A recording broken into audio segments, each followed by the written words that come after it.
actually is a nifty piece of tech that combines together two things we've talked about a lot in the past year on this tech blog. Number one, stall chasers, and of course number two would be this idea of kind of doing body tracers, like so. And we have the mad Australian genius of poi, Mr. Tim Goddard, to thank for today's move, which incorporates both elements in a way that I think looks pretty cool. Basically, last weekend I was at a local burn-inspired festival called Freeform, and I saw somebody spinning fire who did this move, and he pointed me towards Tim Goddard's recent video, Predator Poi, where he claimed he'd gotten the move from. Essentially what it is it's, you know, this kind of snaking body tracer that we do when we're playing around with Mel-style kind of archer weaves that move across the body, except we're taking this vertical moment right here and we're turning it into the lead end of a stall chaser.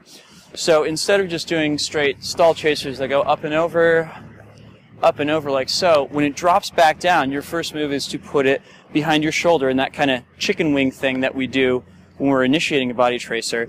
You do a second beat behind your head on the non-native shoulder, and then as it comes out, you're going to take that one moment when it's pointed up to carry both hands over. And of course, you repeat the same pattern on the other side of your body.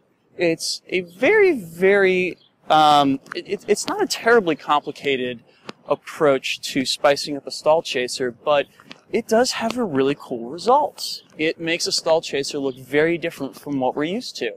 And especially if you can really nail getting your hand to follow that horizontal line of your body, without tangling, that's the big problem, then you've got a really cool looking move on your hands, right?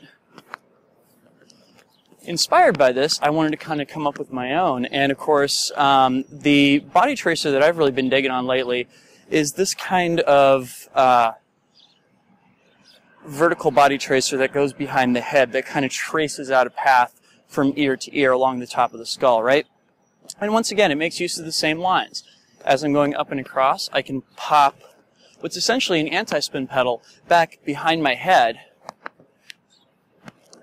and bring one hand over to meet the other hand and carry the whole unit around, like so. You can think of it as being analogous to that same kind of anti-spin stall chaser that we've actually had laying around now for a few years, just with the anti-spin pedal occurring behind the head. And again, the big challenge here is to ensure that you do not tangle your poi as you're going up and around as such, yeah? Cool. So I'm willing to bet that there are tons of more body tracers that use this kind of same stall chaser pattern to them. So I charge you guys to go forth and find them. Thank you all for watching, and I will see you next week. Peace.